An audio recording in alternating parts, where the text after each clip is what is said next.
Tonight, I'm ready to be in this presence one more time. Hallelujah, hallelujah. It's a special moment tonight.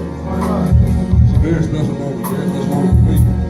I'm not going to hold a moment long. I'm not going to belabor it all. I'm just going to get right into it. Anybody excited about the word tonight? Yes! Listen, God is doing a new thing in a lot of the lives of the ministers here at 3D Church, and I'm grateful to God for sending such diligent leaders and ministers under my covering in this season of ministry. So without holding the moment any longer than needed, I'd like to bring to the stage or to the pulpit Minister Italy Henderson.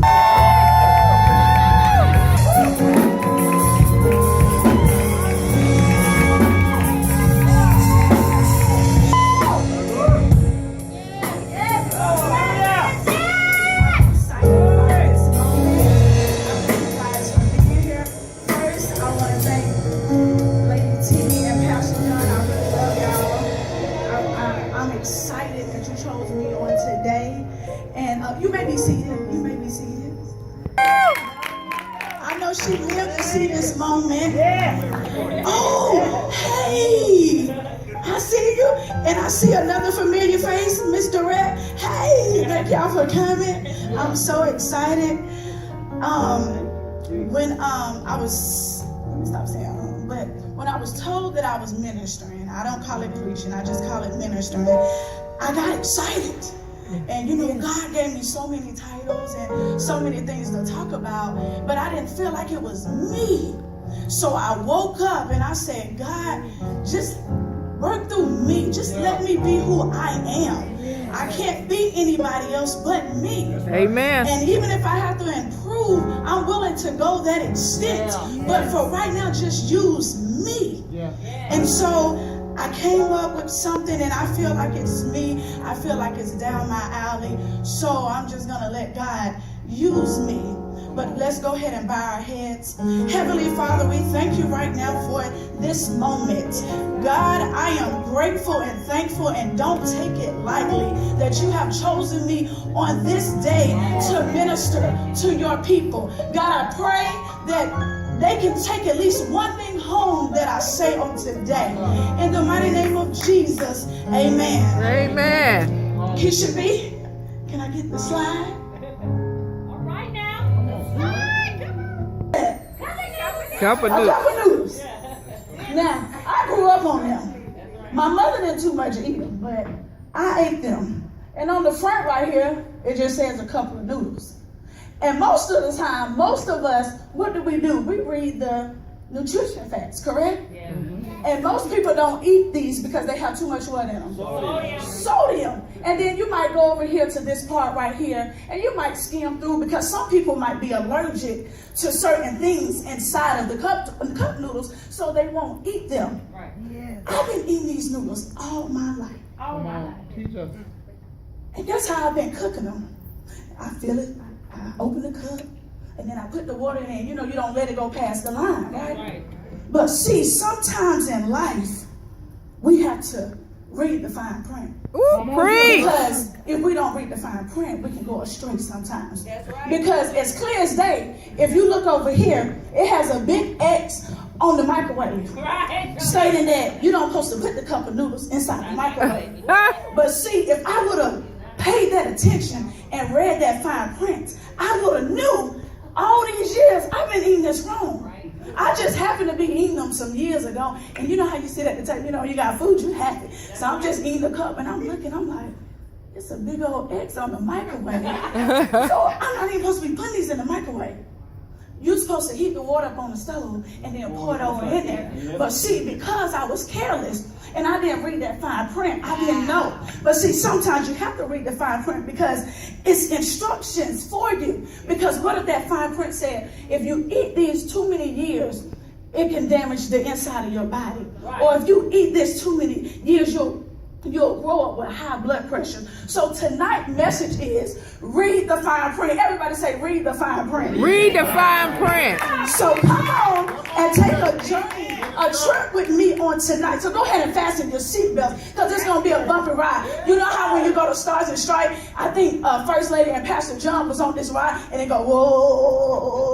So we're getting ready to go on a bumpy ride. Come on and take a trip with me on this daily life where we're growing and changing every day, where attitudes are changing, people around us are changing. Life throws us 90% of mess, and you only have that 10% of how you respond, but that 10% can be everything to somebody that Preach! knows Christ. Preach, honey. We are living in a time where we get up in the morning and we don't even pray, but we expect for God to do something. We expect for God to cover our cars and to go with our children. But see, in this fine black print, 1 Thessalonians 5:16 said we should pray without ceasing. Man, right now you should be praying that God speak through me and touch somebody out here. Because it says pray without ceasing, meaning you never should stop. See, we are living in a time where nobody can say anything to your children because you're too on your high horse. But see, let me remind you that 2 Chronicles 22 says it takes a village to raise a child. See, I'm up here preaching. I can't hardly see. But if I see somebody say something to my daughter, it will not offend me, because when I get off of this stage, you know what I'm going to say? I'm going to say, did she mind you? Whatever she said, I'm sure it wasn't nothing to hurt you. And you don't have to worry about me coming at you like, what did you say to my child? Because what I'm going to do is put the icing on the cake and say, when sister such and such asks you to do something, you do it. But see, a lot of us don't read the fine black print. See, those are not my rules. Those are the rules that God has worked for us to follow. But see, we are living in a time where we don't even get to work on time, but we want raises and bonuses, and we want that position and every other Wednesday we're taking off. But see, let me remind you that Colossians 3 says, whatever you do, do it wholeheartedly, because see, you work for God and not man. Those people are not your boss. They're just somebody that God put in high places so that you can have order.